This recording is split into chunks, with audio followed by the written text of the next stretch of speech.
शेतकरी मित्रांनो, राम राम. राज्यातील पाऊस कधी उघडणार हे जाणून घेण्याआधी महत्त्वाच्या सूचनावर एक नजर टाकू. सर्व शेतकरी बांधवांना सूचित करण्यात येते की राज्यातील पावसाचे प्रमाण आता खूपच कमी होणार आहे. काही दिवस राज्यात खंडासारखी परिस्थिती निर्माण होणार आहे. त्यामुळे घाबरून जाऊ नये. राज्यात परत पाऊस येणार आहे. तसेच आपण प्रत्येक अंदाजामध्ये जिल्हानिहाय अंदाज देतो. ते पाहण्यासाठी अंदाज शेवटपर्यंत पहा. नमस्कार, मी डॉक्टर मच्छिंद्र बांगर. महाराष्ट्रातील आणि देशातील हवामान परिस्थिती संदर्भात ताजा अंदाज देणारे. उत्तर भारतामध्ये एक WD सक्रिय आहे. कुठलीही हवामान प्रणाली त्या व्यतिरिक्त भारताच्या आजूबाजूला नाही आहे. सध्या भारतामध्ये पावसाळी परिस्थितीचा अंदाज जर घेतला तर मुख्यत्वे करून या भागामध्ये पावसाचं प्रमाण वाढलेलं आहे. कारण मान्सून ट्रफ जी आहे ती सध्या या ठिकाणी अशी पॅरलल आहे. मात्र त्याच वेळेस या ठिकाणी देखील एक ट्रफ सक्रिय असल्यामुळे कोस्टल भागामध्ये कर्नाटक, केरळ आणि कोकण, महाराष्ट्राच्या काही भागात देखील जोरदार पाऊस होतोय. परंतु अंतर्गत भागात म्हणजे महाराष्ट्राच्या पावसाचं प्रमाण आता कमी झालेलं आहे. संपूर्ण देशामध्ये सध्या 11% पावसाची घट आहे, म्हणजेच 89% पाऊस नोंदला गेलाय. ज्यांनी या चॅनलला सबस्क्राईब केलं नसेल, दररोज व्हिडिओ बघतात, त्यांनी देखील या चॅनलला सबस्क्राईब करायचा प्रयत्न करा की जेणेकरून तुम्हाला दररोजचं नोटिफिकेशन येईल आणि तुम्हाला नवीन अपडेट हवामानाविषयी समजेल. आपण भारतीय हवामान खात्याने दिलेल्या अलर्ट्समध्ये जर बघितलं तर उत्तर महाराष्ट्र, मध्य महाराष्ट्र आणि पश्चिम महाराष्ट्रातील काही भागात अजूनही येलो अलर्ट देण्यात आलेला आहे. उर्वरित महाराष्ट्रामध्ये हलक्या पावसाची शक्यता राहील. तीच परिस्थिती 8 तारखेला देखील कायम आहे. महाराष्ट्रासाठी 9 तारखेला कोणताही अलर्ट देण्यात आलेला नाही, परंतु किरकोळ स्थानिक परिस्थिती महाराष्ट्रात असू शकते. 10 तारखेला देखील भारतीय हवामान खात्याकडून महाराष्ट्रासाठी कुठलेही अलर्ट देण्यात आलेले नाही. 11 तारखेला भारतातील अनेक राज्यांमध्ये अलर्ट्स कमी झालेत. महाराष्ट्रात कोणताही अलर्ट नाही. 12 तारखेला देखील महाराष्ट्रात कोणताही अलर्ट नाही. परंतु या काळात सामान्य पावसाची स्थिती स्थानिक स्वरूपात महाराष्ट्रात आणि इतर राज्यांमध्ये देखील असू शकते. कोकणातील पावसाचं प्रमाण देखील आता कमी होण्याची शक्यता आहे. मात्र विदर्भामध्ये नागपूर, भंडारा, गोंदिया, चंद्रपूर, गडचिरोलीमध्ये पावसाचं प्रमाण वाढण्याची शक्यता आहे. त्याचबरोबर अकोला, अमरावती, वर्धा, यवतमाळमध्ये देखील पाऊस असण्याची शक्यता आज आहे. विदर्भात बऱ्यापैकी पावसाचं वातावरण नागपूर, भंडारा, गोंदिया, चंद्रपूर, गडचिरोलीमध्ये आणि अगदी अमरावती, वर्धा, यवतमाळपर्यंत 8 तारखेला देखील असण्याची शक्यता आहे. कोकणामध्ये हलक्या ते मध्यम स्वरूपाचा पाऊस घाटमाथ्यावर असण्याची शक्यता आहे. विदर्भ आणि कोकण दोन्ही ठिकाणी किरकोळ पावसाळी परिस्थिती 9 तारखेला असण्याची शक्यता आहे. उर्वरित महाराष्ट्रातला जो स्थानिक पाऊस आहे त्याचा प्रभाव काही अंशांनी कमी होऊ शकतो. पूर्व विदर्भ आणि कोकण या ठिकाणी हलकी पावसाळी परिस्थिती 12 तारखेलाही आहे. उर्वरित महाराष्ट्रात मात्र पावसाचा जोर कमी राहील. तीच परिस्थिती 13 तारखेलाही आहे. 14 तारखेला तसं महाराष्ट्रातील पावसाचं प्रमाण खूप कमी होतं आहे.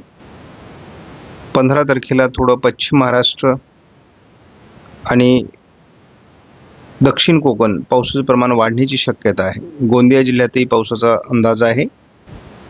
16 तारखेपासून थोडं स्थानिक वातावरण मध्य महाराष्ट्र, पश्चिम महाराष्ट्रात असू शकतं.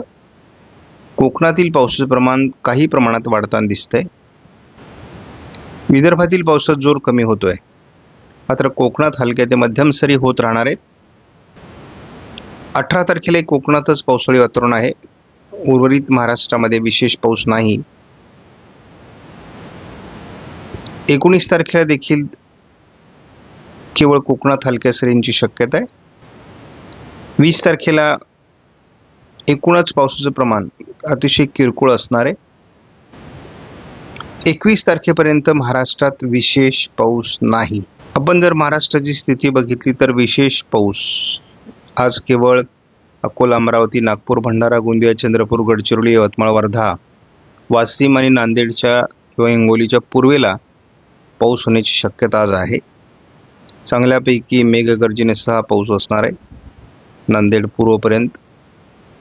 विदर्भात उद्या देखील जोरदार पावसाची शक्यता आहे. थोडं पश्चिम महाराष्ट्र आणि म्हणजे सोलापूर, बार्शी, बारामती, सातारा पूर्व, कोल्हापूर, सांगली भागात, कोकणामध्ये पावसाची शक्यता आहे घाटमाथ्यावर.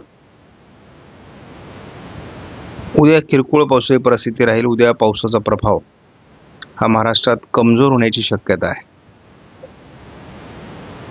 एकूणच आपण कोकण किनारपट्टी व्यतिरिक्त फारसं पावसाळी वातावरण महाराष्ट्रात 10 तारखेपासून आपल्याला बघायला मिळेल असं वाटत नाही.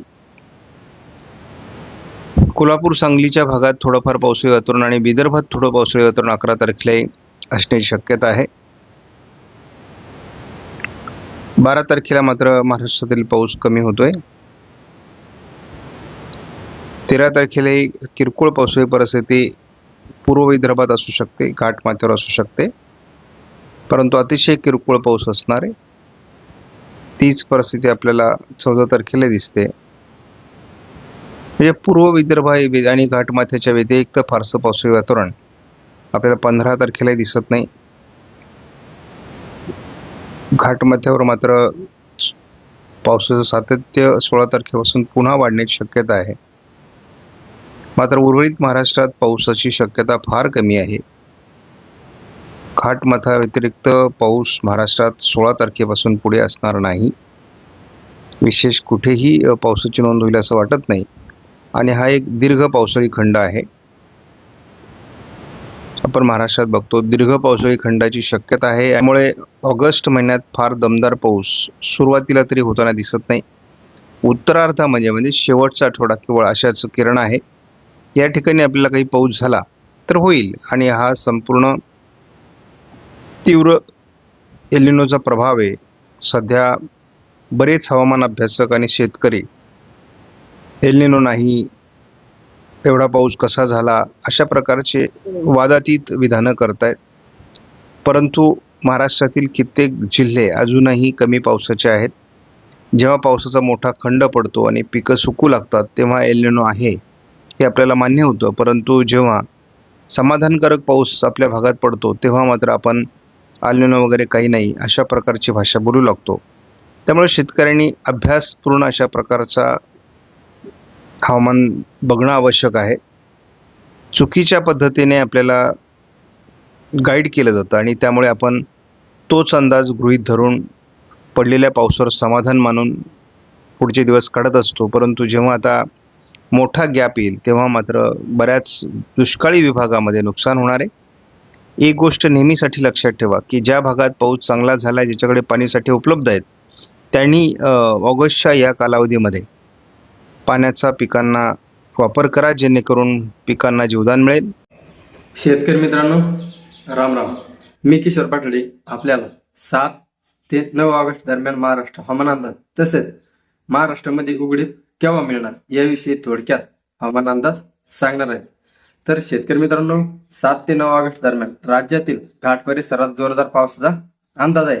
तर मैदानी भागात वाऱ्याचा वेग अधिक राहून हलक्या ते मध्यम पावसाची शक्यता आहे. आपण नेहमीप्रमाणे आज देखील मराठवाडा विभागाचा अंदाज सर्वप्रथम पाहणार आहोत. तर मराठवाडा विभागात पुढील 3 दिवसात म्हणजे 7 ते 9 ऑगस्ट दरम्यान बऱ्याच ठिकाणी ढगाळ हवामान तसेच वाऱ्याचा वेग अधिक राहून हलका ते मध्यम पाऊस होऊ शकतो. यात छत्रपती संभाजीनगर, जालना, बीड आणि धाराशिव या जिल्ह्यात काही ठिकाणी मध्यम पाऊस होऊ शकतो. तर परभणी, हिंगोली, लातूर आणि नांदेड या जिल्ह्यात वाऱ्याचा वेग अधिक राहून हलक्या ते मध्यम पावसाच्या सरी होण्याची शक्यता आहे. त्यानंतर आहेत विदर्भ. तर 7 ते 9 ऑगस्ट दरम्यान या विभागात ढगाळ हवामान राहून अनेक ठिकाणी हलका ते मध्यम पाऊस होऊ शकतो. तर मोजक्या ठिकाणी स्थानिक वातावरणानुसार जोरदार पावसाची शक्यता आहे. त्यात पूर्व विदर्भातील नागपूर, चंद्रपूर, गडचिरोली, भंडारा आणि गोंदिया या जिल्ह्यांना अधूनमधून पावसाच्या हलक्या ते मध्यम सरी होण्याची शक्यता आहे. तर काही भागात स्थानिक पातळीवर जोरदार पाऊस होऊ शकतो. तर उर्वरित विदर्भातील म्हणजे अकोला, अमरावती, बुलढाणा, यवतमाळ आणि वाशिम या जिल्ह्यांना वातावरण ढगाळ राहून काही ठिकाणी मेघगर्जनेसह मध्यम पावसाचा अंदाज आहे. तर काही भागात वाऱ्याचा वेग अधिक राहण्याचा अंदाज आहे. त्यानंतर उत्तर महाराष्ट्र. तर उत्तर महाराष्ट्रातील जिल्ह्यांमध्ये 7 ते 9 ऑगस्ट दरम्यान हवामान संमिश्र स्वरूपाचे असेल. म्हणजे काही ठिकाणी हलका पाऊस, मध्यम पाऊस, तर काही ठिकाणी जोरदार म्हणजे मुसळधार पावसाची शक्यता आहे. यात नाशिकच्या घाट परिसरात काही ठिकाणी मुसळधार पाऊस होऊ शकतो, तर मैदानी भागात हलका ते मध्यम पाऊस होऊ शकतो. तसेच जळगाव, धुळे आणि नंदुरबार या जिल्ह्यांमध्ये बऱ्याच ठिकाणी ढगाळ हवामान राहून हलक्या ते मध्यम स्वरूपाच्या पावसाची शक्यता आहे. तसेच पश्चिम महाराष्ट्र या विभागात 7 ते 9 ऑगस्ट दरम्यान काही ठिकाणी जोरदार ते मुसळधार पाऊस पाहायला मिळेल. त्यात पुणे, सातारा आणि कोल्हापूर घाट परिसरात काही ठिकाणी जोरदार ते मुसळधार पावसाचा अंदाज आहे. तर सकल भागात मध्यम ते हलका पाऊस होऊ शकतो. तसेच अहिल्यानगर, सांगली आणि सोलापूर जिल्ह्यात बऱ्याच ठिकाणी ढगाळ हवामान राहून तसेच वाऱ्याचा वेग अधिक राहून हलक्या ते मध्यम पावसाची शक्यता आहे. तर शेतकरी मित्रांनो, आपण राज्यातील 4 विभागाचा संपूर्ण अंदाज म्हणजे जिल्हा आणि हवामान अंदाज जाणून घेतला. त्यानंतर आपण थोडक्यात जाणून घेणार आहोत की राज्यातील पावसामध्ये उघडीप केव्हा मिळेल. म्हणजे राज्यातील पाऊस आता सध्या देखील कमी झालाय, परंतु अजून देखील कमी आणि चांगला सूर्यप्रकाश तसेच शेतीतील कामे व्यवस्थित करण्यासाठी उघडीप कधी मिळेल. तर महाराष्ट्रात 10 ते 12 ऑगस्ट दरम्यान उघडीप मिळण्याचा अंदाज आहे. त्यात मराठवाडा आणि विदर्भ या विभागात 10 ऑगस्ट नंतर पावसाचा जोर कमी होऊन बऱ्याच भागात चांगला सूर्यप्रकाश आणि उघडीप पाहायला मिळेल. अपवाद 1-2 ठिकाणी स्थानिक हलक्या सरी होऊ शकतात. तर पश्चिम आणि उत्तर महाराष्ट्रात अंदाजे 9-10 ऑगस्ट नंतर पावसाचा प्रभाव कमी होऊन उघडीप मिळण्याची शक्यता आहे. तर शेतकरी मित्रांनो, आपण उघडीपीचा देखील अंदाज जाणून घेतला. अधिक माहितीसाठी आपण हवामान खाते तसेच माननीय डॉक्टर मच्छिंद्र बांगर साहेब यांच्या शेती माझी प्रयोगशाळा या चॅनलला नक्कीच भेट देऊ शकता. तसेच आपण कपाशी या पिकामध्ये गेले 2 वर्ष वेगवेगळ्या तणनाशकाचे प्रयोग करून पाहिले आणि त्याचे आपल्याला चांगले रिझल्ट मिळाले. तर ते तणनाशक कोणतं आणि त्याचा आपण कशा पद्धतीने त्यात वापर करून तणांचा योग्य पद्धतीनं बंदोबस्त करू शकतो, यासाठी आपण लवकरच एक लाईव्ह घेणार आहोत. त्यानंतर आपण तूर पिकाचा शेंडा छाटणी याविषयी एक लाईव्ह घेणार आहोत. तर आपण त्या लाईव्हची माहिती शेतकऱ्यांना कम्युनिटी पोस्ट मार्फत देणार आहोत. चला तर व्हिडिओ शेवटपर्यंत पाहणाऱ्या सर्व शेतकऱ्यांचे खूप खूप धन्यवाद. भेटू पुढच्या व्हिडिओमध्ये असे शेती आणि हवामान विषयक माहिती घेऊन. तोपर्यंत जय जिजाऊ, जय शिवराय, जय शंभूराज.